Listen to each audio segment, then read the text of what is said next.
Hello students, एक बार फिर से आप सभी का स्वागत है। आज हम लोग देखने वाले हैं क्लास 9 की वार्षिक परीक्षा 2023 जो कि 11-12 तारीख 12 अप्रैल को होने वाली है। उस परीक्षा के लिए कुछ महत्वपूर्ण प्रश्नों का आज हम लोग रिवीजन करने वाले हैं। तो आज जो प्रश्न हम लोगों ने लिया है वो JCERT के द्वारा जारी किया गया मॉडल प्रश्न पत्र है जो पिछले साल का है। तो चलिए इस प्रश्नों को देखते हैं। ये एक बहुत ही महत्वपूर्ण प्रश्न है, बहुत ही इंपॉर्टेंट है आपके परीक्षा के दृष्टिकोण से, इसीलिए परीक्षा से पहले आप इसको ज़रूर एक बार बढ़िया से सॉल्व कर लें, समझ लें, देख लें। तो चलिए स्टार्ट करते हैं। फर्स्ट क्वेश्चन क्या है देखते हैं। निम्नलिखित में कौन सा अभाज्य संख्या है? तो पहला जो प्रश्न आपसे पूछा जा रहा है कि इनमें से कौन सा अभाज्य संख्या। यहाँ पे 4 ऑप्शन दी हुई हैं। पहला ऑप्शन है 2, दूसरा ऑप्शन है आपका 1, तीसरा है 0 और चौथा है 4। तो आपको बताना है अभाज्य संख्या। अभाज्य संख्या जो है वो 2 हो जाएगा, ठीक है। कौन सा अभाज्य संख्या? तो अभाज्य संख्या किसको बोलते हैं? जिसका 2 ही फैक्टर हो, 2 से ज़्यादा फैक्टर ना हो। तो 1 तो ना ही भाज्य है ना अभाज्य है, ये कैंसिल हो गया। 0 भी वही हाल है, ना तो भाज्य अभाज्य है। और 4 जो होगा ये भाज्य संख्या है, सबसे छोटी भाज्य संख्या है, इसीलिए 2 जो है एक अभाज्य संख्या है जो सबसे छोटी अभाज्य संख्या है, और ये सम अभाज्य संख्या भी है। तो देखिए प्रश्न हम लोग एक ही सॉल्व कर रहे हैं लेकिन बहुत सारा आंसर आप लोगों को मिल जा रहा है। कैसे? क्योंकि हमने देखा कि यहाँ जो क्वेश्चन पूछा गया था कि कौन सा भाज्य संख्या है, उसमें 2 आंसर हो गया। अब 2 आंसर किसका किसका हो सकता है? अगर आपसे पूछा जाए सबसे छोटी अभाज्य संख्या क्या है तो उसका भी आंसर 2 होगा। अगर आपसे पूछा जाए कि कौन सी ऐसी संख्या है जो सम अभाज्य संख्या, मतलब सम भी है और अभाज्य है, ये सिर्फ एक ही संख्या ऐसा है जो सम भी है और अभाज्य है, तो 2 ही एक ऐसा है। तो पहला ऑप्शन इसका करेक्ट हो जाएगा। दूसरा प्रश्न हम लोग देखेंगे, क्वेश्चन नंबर 2।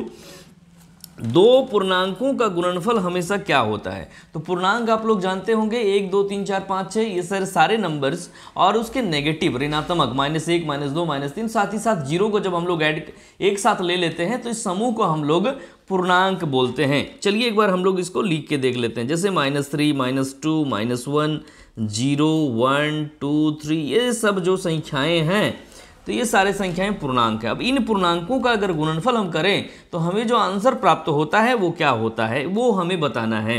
तो चलिए हम 2 नेगेटिव संख्याओं को ले लेते हैं। -3 गुना -3 जब गुना करते हैं तो हमें 9 मिलता है, ठीक है। आगे -3 गुना 2 ले लेते हैं तो -6 मिलता है। अब फिर 2 गुना 2 ले लिए तो 4 मिला। मतलब कोई भी 2 हमने पूर्णांक को उठा लिया, उसको गुना कर दिया तो रिजल्ट उसका एक बार 9 मिला, इसका -6 मिला, एक बार 4 मिला। तो हम देख पा रहे हैं कि ये जो संख्याएं आंसर जो आ रही हैं वो आंसर क्या है? सभी जो है पूर्णांक है। यानी कि इससे हम निष्कर्ष निकाल सकते हैं कि जब 2 पूर्णांक को गुना करेंगे तो उसका जो रिजल्टेंट होगा, उसका जो गुणनफल होगा वो भी एक पूर्णांक ही होगा। तो यहाँ पर 2 का C करेक्ट हो जाएगा। अगला प्रश्न हम लोग देख लेंगे, क्वेश्चन नंबर 3। क्वेश्चन नंबर 3 है पाई किस प्रकार की संख्या है? तो ऑप्शन में है प्राकृतिक संख्या, पूर्ण संख्या, परिमेय संख्या या इनमें से कोई नहीं। तो आप लोग जानते होंगे पाई के बारे में। पाई क्या है? तो पाई एक अपरिमेय संख्या है जिसका मान हम लोग 3.14 लिखते हैं, लेकिन एक्यूरेट वैल्यू इसका ये नहीं है, ये लगभग इसका मान है, सन्निकट मान है, ठीक है ना।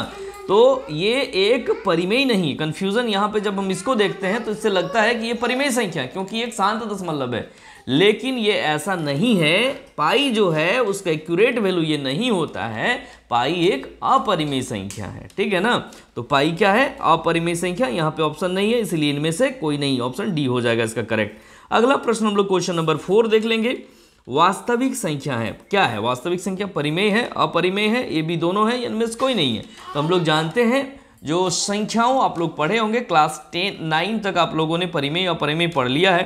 तो परिमेय और अपरिमेय दोनों मिला के जो समूह बनता है उसको हम लोग बोलते हैं वास्तविक संख्या। तो यहाँ पे परिमेय और अपरिमेय दोनों हो जाएगा, ऑप्शन सी इसका करेक्ट हो जाएगा। अगला प्रश्न देखेंगे, क्वेश्चन नंबर 5। 2 तथा 3 के बीच निम्न में कौन सी परिमेय संख्या है? तो 2 और 3 के बीच देखिए ये जो है 3.14 है, ठीक है, और ये परिमेय नहीं है तो ये तो कैंसिल, यहीं पे कैंसिल हो गया। √3 क्या होता है? 1.73 होता है। ये पूछा गया 2 से बड़ा तो ये 2 से छोटा हो गया, तो ए बी दोनों कैंसिल हो गया। आगे देखेंगे हम लोग 5/3, 5/3, 3 से जब भाग देंगे 5 को तो हमें क्या मिलेगा? 2 से छोटा मिलेगा। फिर 5/2 देखिए ये जो है 5/2 यानी कि 2.5 आएगा, ये 2 और 3 के बीच है, तो ऑप्शन डी इसका करेक्ट हो जाएगा। अगला प्रश्न हम लोग 6 नंबर देखेंगे, 2 to the power -3। तो 2⁻³ को जब हम लोग सॉल्व करते हैं तो इसका मतलब क्या होता है 1/2⁻3। ठीक है, अब इसको आगे बढ़ाएंगे जिसका मतलब आप लोग जानते होंगे 2⁻3 मतलब 2 को 3 बार गुना कर देना है। तो 2 को 3 बार गुना करेंगे या तो क्या होगा 8, 1/8 आपको आंसर मिल जाएगा, यानी कि ऑप्शन सी इसका करेक्ट हो जा रहा है। अगला प्रश्न हम लोग देख लेंगे, इनमें से कौन सा बहुपद है। तो आप लोगों ने पढ़ा होगा चैप्टर में कि बहुपद का जो जनरल फॉर्म होता है a0x⁴n plus a1x⁴n-1 plus dot dot dot, इस तरह से an तक ये जाता है, जहाँ पे n मतलब जो ये पावर है वो हमेशा पॉजिटिव होना चाहिए, धन पूर्णांक होना चाहिए। ठीक है ना, और इस चीज को हमें ध्यान देना है कि ये फ्रैक्शन भी नहीं होना चाहिए ना ही नेगेटिव होना चाहिए। तो यहाँ पे देखिए पहला जो ऑप्शन है उसमें x⁻⁻1 है तो ये कैंसिल हो गया, और यहाँ पे अगला जो ऑप्शन बी है उसमें 4/x को जब हम सॉल्व करेंगे तो 4x⁻⁻1 हो जाएगा, ये भी ऋणात्मक, ये भी नहीं होगा। अगला देखिए अब सी नंबर x⁵ है, 4 है, 3 1 है, 0, तो ये ऑप्शन सी इसका करेक्ट हो जाएगा। ठीक है, तो ऑप्शन सी यहाँ पे करेक्ट हो जा रहा है, आपका 7 का सी हो जाएगा। अगला प्रश्न हम लोग क्वेश्चन नंबर 8 देखेंगे, इनमें से निम्न में से किस बहुपद का शून्यक 2 है। तो शून्य कैसे निकालते हैं हम लोग, जो बहुपद दिया होता है इक्वल टू 0 करके शून्यक निकालते हैं। तो पहला ऑप्शन है x+2 = 0 कर दीजिए आप, इसका शून्यक निकल जाएगा, x बराबर -2 आएगा। तो -2 यहाँ पे नहीं दिया हुआ है, क्या दिया हुआ है 2, तो ये इसीलिए फर्स्ट ऑप्शन नहीं होगा। दूसरा देखते हैं x-2 बराबर 0 कीजिए, जब इसको सॉल्व करेंगे x बराबर 2 मिल जाएगा, तो यही मेरा ऑप्शन बी करेक्ट हो जाएगा। अगला प्रश्न देखेंगे क्वेश्चन नंबर 9, बहुपद x² - 3 x⁵ - 5x का घात क्या है। तो आप इसको ध्यान से देखें, घात किसको कहते हैं हम लोग, जो चर राशि होता है किसी भी बहुपद में, चर राशि के ऊपर जो घात जो पावर होता है उसमें से अधिकतम जो होता है उसी को हम लोग घात कहते हैं। तो यहाँ देखिए सबसे पहले 2 है, यहाँ देखिए 3 है, यहाँ 1 है, तो बीच वाला सबसे अधिक है 3, तो ये इसका घात हो जाएगा, ऑप्शन डी इसका करेक्ट हो जाएगा। अगला प्रश्न क्वेश्चन नंबर 10 हम लोग देखेंगे, p(x) 5x² - 2x + 7, तो p(1) का मान क्या होगा। यानी कि जहाँ पे ये जो बहुपद दिया हुआ है, जहाँ जहाँ x है वहाँ पे आप x के बदले 1 रख दीजिए। तो पहला है 5x², तो 5 × 1 का स्क्वायर -2 × 1 हो जाएगा प्लस 7 हो जाएगा। जब इसको सॉल्व करेंगे तो 5 - 2 + 7 हो जाएगा, 5 में 2 गया तो 3 + 7 10 हो गया। इस तरह से ऑप्शन ए इसका करेक्ट हो जाएगा। अगला प्रश्न 2x⁴ - 5x² - 2x + 5 में x⁴ का गुणांक क्या है। तो x⁴ कहाँ है ये आपको ढूंढना है, ये x3 है, ये x2 है, ये x है। तो यहाँ पे हम देख पा रहे हैं x⁴ कहीं भी नहीं है, जब उसका गुणांक है ही नहीं तो 0 हो जाएगा। ठीक है, ऑप्शन डी हो जाएगा इसका करेक्ट। आगे देखेंगे हम लोग क्वेश्चन नंबर 12 को, यदि किसी बहुपद p(x) = x² + x - 2 को x + 2 से विभाजित किया जाता है तो शेषफल क्या है। तो इसको हम लोग शेषफल प्रमेय से कर लेंगे। आप जिससे भी भाग दे रहे हैं उसको = 0 कर लीजिए। तो x + 2 से हम भाग दे रहे हैं, = 0 करेंगे तो x बराबर -2 आपको मिल जाएगा। यहाँ पे x बराबर -2। अब x बराबर -2 को आप दिए गए समीकरण में रख दीजिए, तो क्या मिलेगा आंसर, p(-2) बराबर आपको मिलेगा -2 पर पावर 2 प्लस -2 और फिर -2। सॉल्व कीजिए तो -2 का स्क्वायर 4 हो जाएगा, -2 यानी कि 0 आपको आंसर मिलेगा। इसका ऑप्शन सी करेक्ट हो जाएगा। अगला प्रश्न हम लोग देखेंगे 13 नंबर, x² - 9x + k का एक गुणनखंड x - 1 है तो k का मान क्या हो जाएगा। तो k का मान आपको यहाँ पे फाइंड करना है। यहाँ पे क्या दिया है कि x - 1 दिए गए बहुपद का एक गुणनखंड है, तो गुणनखंड है तो इसको सेटिस्फाइड करेगा, यानी कि x - 1 बराबर 0 हम लोग करेंगे तो x बराबर 1 आ जाएगा। अब 1 को आप यहाँ पे अगर रखते हैं तो आपको 0 मिल जाएगा। ठीक है, तो चलिए सॉल्व करके देखते हैं इसको। x² यानी कि 1² - 9 × 1 प्लस k बराबर 0। अब इसको सॉल्व कर लीजिए तो 1 - 9 प्लस k बराबर 0, यानी कि -8 प्लस k बराबर 0, यानी कि k बराबर 8 आ गया। तो ऑप्शन बी इसका करेक्ट हो जाएगा। इस तरह से अगला प्रश्न हम लोग देखेंगे, x² - x - 6 का गुणनखंड है, तो इसको तोड़ दीजिए आपको गुणनखंड मिल जाएगा यहाँ पे। तो कैसे तोड़ेंगे आप लोग जानते होंगे, x square minus x minus 6, बीच वाले टर्म को दो पार्ट में तोड़ना होता है। कैसे तोड़ते हैं, तो फर्स्ट और लास्ट टर्म को हम लोग गुना करके देख लेंगे, 6x² होगा तो x² लिखेंगे, बीच वाला जो टर्म है माइनस एक्स का मतलब हो गया -1x, जिसको हम लोग -3x + 2x लिख सकते हैं, क्योंकि जब -3 में 2 को जोड़ देंगे तो -1 ही आएगा ना। तो इस तरह से इसको हमने तोड़ दिया बीच वाले टर्म को दो पार्ट में। अब आगे देखिए, फर्स्ट का दोनों और लास्ट का दोनों का कॉमन हम जो भी मिल रहा है उसको बाहर ले लेंगे, तो x - 3 आपको यहाँ पे मिलेगा और यहाँ पे 2 कॉमन मिलेगा, तो x - 3 ही आएगा। जब इसको आगे बढ़ाएंगे तो x - 3 दोनों में कॉमन आ जाएगा और यहाँ पे x + 2 आ जाएगा, तो ये आपका इसका फैक्टराइज हो जाएगा, गुणनखंडन मिल जाएगा, x - 3 और x + 2। तो x - 3 x + 2 आपका जो है ऑप्शन डी में है, तो डी 14 नंबर का डी करेक्ट हो जाएगा। अगला प्रश्न हम लोग देखेंगे, क्वेश्चन संख्या, देखिए इस आकृति को देख के आपको नीचे दिए गए प्रश्नों का आंसर देना है। तो 15 नंबर कह रहा है कि L का निर्देशांक क्या है। आप L देख लीजिए कहाँ पे है, तो आप देख पा रहे होंगे कि L यहाँ पे है। L का निर्देशांक क्या होगा, तो सबसे पहले आपको क्या देखना है कि x एक्सिस में कहाँ काट रहा है, कितना में काट रहा है, तो -5 में काट रहा है, ठीक है ना। और y एक्सिस में कितना में काट रहा है, तो -4 में काट रहा है, तो -5 - 4 आपका इसका आंसर हो जाएगा, -5 - 4। तो -5 - 4 में हम लोग इसको टिक कर लेंगे, ऑप्शन सी इसका करेक्ट हो जाएगा। अगला प्रश्न देखिए, S की कोटि क्या है, कोटि मतलब y निर्देशांक, तो S की कोटि आपको देखना है, S कहाँ पे है, तो S यहाँ पे है, तो इसका हम लोग निर्देशांक निकालते हैं, क्या हो जाएगा, यहाँ से देखिए 3 और यहाँ से देखिए -4, आपको क्या ज्ञात करना है, कोटि, तो इसको भुज बोलते हैं, इसको कोटि बोलते हैं, तो -4 आंसर हो जाएगा। चलिए अगला प्रश्न हम लोग देखते हैं, -4 कहाँ पे है, तो ये -4 है, तो 16 का बी हो जाएगा। अगला प्रश्न देखिए 17 नंबर, b की भुज क्या है, तो b की भुज, b कहाँ पे है, b यहाँ पे मिल गया हमको, b की भुज मतलब x निर्देशांक, तो देखिए b जो है x को 4 में काट रहा है, तो 4 इसका करेक्ट आंसर हो जाएगा, तो हम लोग 4 में क्लिक कर लेंगे, इसको टिक कर लेंगे 4 में, 4 ऑप्शन डी में है। अगला प्रश्न देखिए 18 नंबर, निर्देशांक 3 - 4 द्वारा पहचाना गया बिंदु, 3 - 4 कहाँ पे है, देखिए 3 - 4, तो x एक्सिस में 3 और y में -4, तो देखिए वो x एक्सिस में 3 यहाँ हो गया, y में -4 यहाँ, ये कहाँ जाके काट रहा है, तो s में काट रहा है, ठीक है, s हो जाएगा, 3 - 4 कहाँ पे होगा, s में हो जाएगा, तो ऑप्शन बी करेक्ट हो जाएगा। इसी तरह से अगला प्रश्न देखेंगे, 19 नंबर, कार्तीय तल में क्षैतिज रेखा को क्या कहते हैं, तो आप लोग जानते होंगे इस तरह से दो रेखाएं होती है, इसको क्षैतिज रेखा कहा जाता है और क्षैतिज रेखा को x अक्ष कहते हैं हम लोग। अगला प्रश्न देखेंगे, क्वेश्चन नंबर 20, मूल बिंदु का निर्देशांक, बहुत ही आसान प्रश्न, मूल बिंदु का निर्देशांक 0 0 होता है। क्वेश्चन नंबर 21 देख लेंगे, ये सारे प्रश्न आपके एग्जाम के दृष्टिकोण से काफ़ी महत्वपूर्ण है, इन प्रश्नों को आप अच्छी तरह से समझ लें, देख लें और एक आध बार अपने कॉपी में अपने से भी बना लें, ताकि एग्जाम में आपको किसी भी तरह का कोई कठिनाई महसूस ना हो और आप आसानी से फुल मार्क्स हासिल कर पाएँ, ताकि आप अपने क्लास में एक टॉपर स्टूडेंट बन जाएं। तो चलिए देखते हैं अगला प्रश्न, प्रश्न संख्या 21, यदि 2, 5 रेखिक समीकरण 2x + y = k का एक हल है, तो k का मान क्या होगा। देखिए यहाँ पे 2, 5 जो है इसका हल है, यानी कि x का मान 2 यहाँ पे रख सकते हैं और y का मान 5 यहाँ पे रखेंगे, तो 2x है तो 2 × 2 हो जाएगा, प्लस y है तो y का वैल्यू 5 है, यहाँ से हमको मिल रहा है x और y का मान बराबर k आपको मिल गया। इसको सॉल्व करेंगे तो 2 दूना 4 + 5 बराबर k, यानी कि 9 बराबर k आपको मिल गया, 9 हो जाएगा, ठीक है, तो ऑप्शन सी इसका करेक्ट हो जाएगा। अगला प्रश्न देखेंगे, 2 चर वाले रेखिक समीकरण का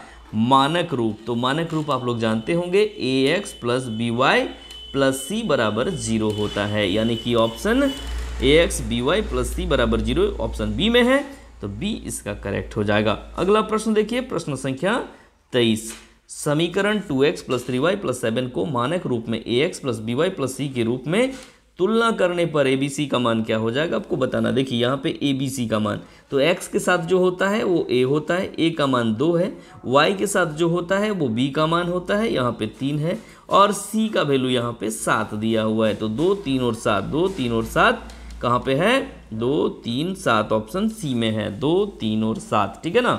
तीनों जो है पॉजिटिव वैल्यू है और तीनों का मान आपको मिल गया है।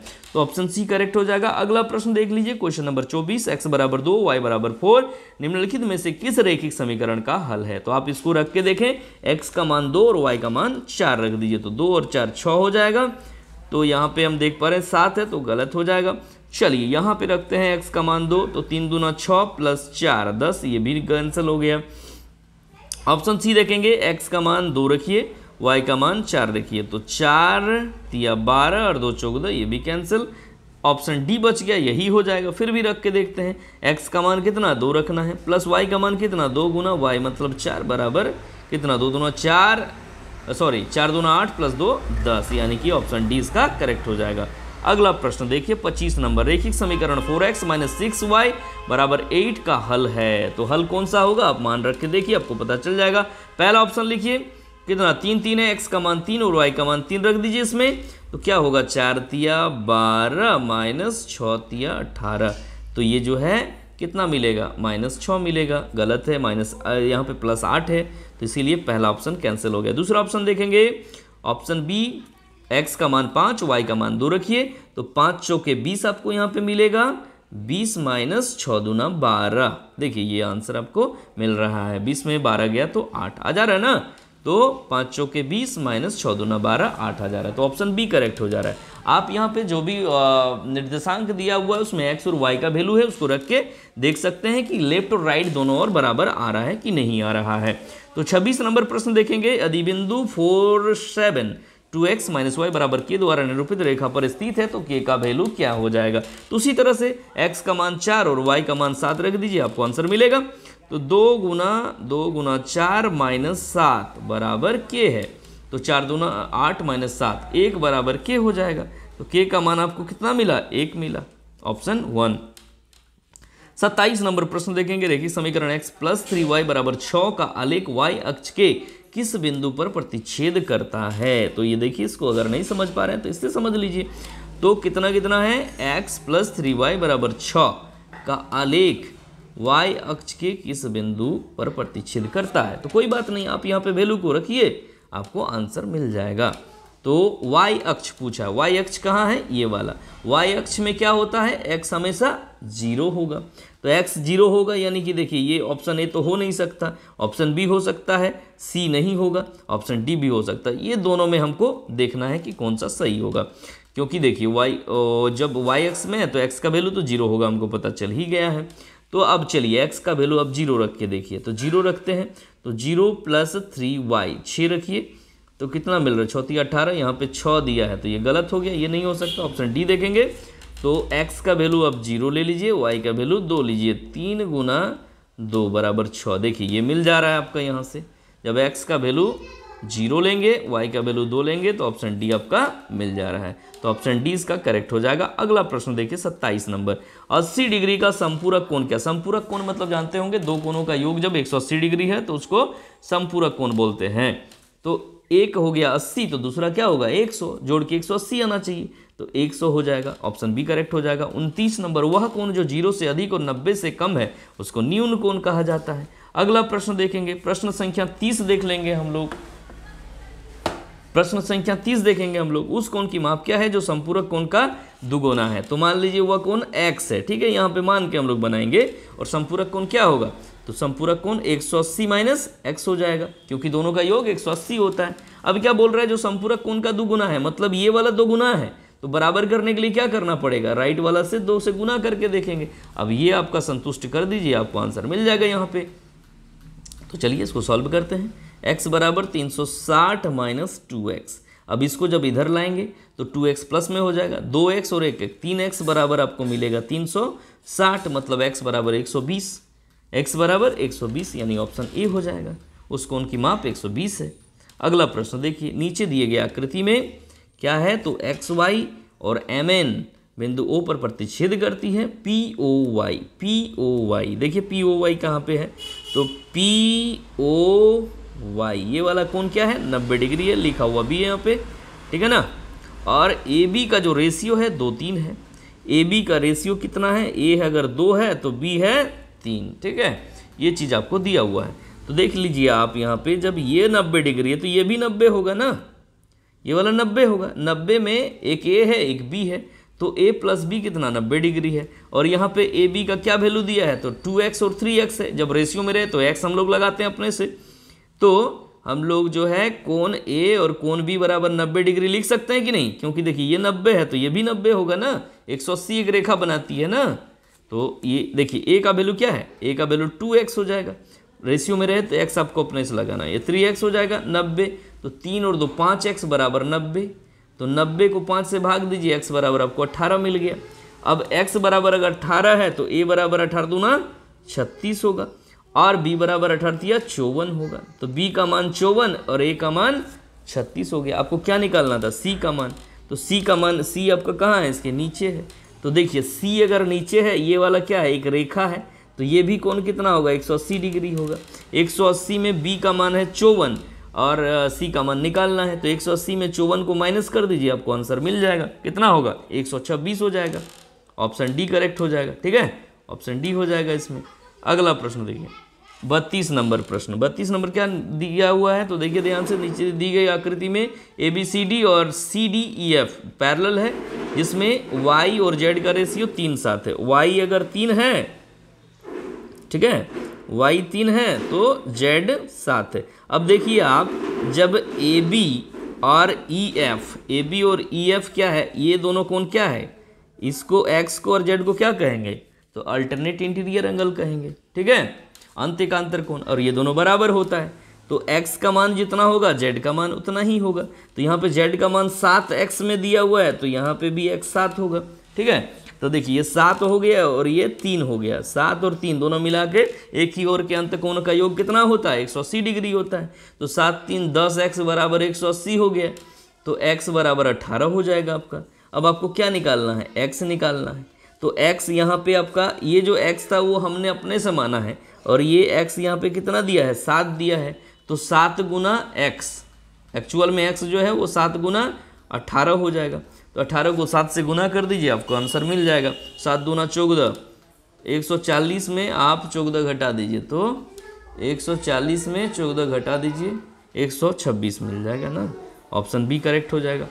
अगला प्रश्न देखेंगे हम लोग, क्वेश्चन नंबर 33। त्रिभुज के तीनों कोणों का अनुपात 1-3-5 है। 1-3-5 है तो सबसे बड़ा कोण क्या हो जाएगा, सबसे बड़ा कोण क्या होगा, रेशियो के अनुसार तो 5 है, तो पहला कोण x होगा, क्योंकि 1x को लिखिए ना लिखिए फर्क नहीं पड़ता है। दूसरा कोण 3x है और तीसरा कोण 5x है। जोड़ के कितना, तो 180 ही होता है त्रिभुज में। 5 3 8 9, 9x बराबर 180 हो गया। जब इसको भाग देंगे 9 से तो आपको 20 मिल जाएगा। ठीक है ना, x बराबर 20 मिला। अब सबसे बड़ा कोण कितना है, तो 5x है, तो 5x सबसे बड़ा है। 5 गुना 20 कितना हो गया आपका, 100 हो गया, 100 आंसर हो जाएगा। ठीक है, ऑप्शन ए करेक्ट होगा। अगला प्रश्न देखिए, अगला प्रश्न है, किसी त्रिभुज में अधिक से अधिक कितने न्यून कोण हो सकते हैं। तो चलिए, एक 50 एक 60 है और एक 70 है, तीनों न्यून कोण है कि नहीं, जोड़ के देखिए 180 होगा। तो अधिक से अधिक जो है 3 न्यून कोण हो सकते हैं। ठीक है, ऑप्शन बी करेक्ट हो जाएगा इसका। अगला प्रश्न देखिए, अगला प्रश्न तो मिस्टेक है, यहाँ पे सब में क्वेश्चन मार्क लगा हुआ है, टाइपिंग मिस्टेक है इसमें, इसीलिए इसमें हम लोग क्या विचार करें, छोड़ देते हैं। 36 नंबर प्रश्न देखिए, इसमें भी कोण बराबर कोण दिया है, यहाँ पे कुछ लिखा हुआ ही नहीं है, तो ये भी क्वेश्चन गलत है, क्वेश्चन ही कंप्लीट नहीं है। तो फिर आगे हम लोग बात क्या करें। 37 नंबर देखेंगे, 37 नंबर में क्या बोल रहा है, किसी त्रिभुज के बराबर कोणों की सम्मुख भुजाएं। तो बराबर कोणों, किसी त्रिभुज के बराबर कोणों की सम्मुख भुजाएं, तो इसका सम्मुख भुजा ये है, इसका सम्मुख भुजा ये दोनों बराबर हो गए। जब कोण बराबर तो भुजा भी बराबर होती है। ठीक है, तो ऑप्शन ए करेक्ट हो जाएगा। अगला प्रश्न देखिए, इसमें भी क्वेश्चन मार्क लगा हुआ है, तो ये भी गलत हो जाएगा। 38 जो क्वेश्चन ही मिसप्रिंट है, तो कोई बात ही नहीं इसमें करना है।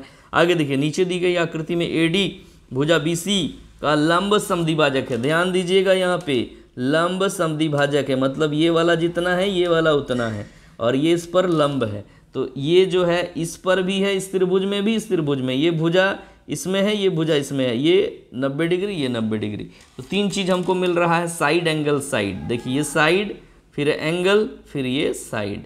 तो एस से क्या होगा, ये सर्वांग सम हो जाएगा।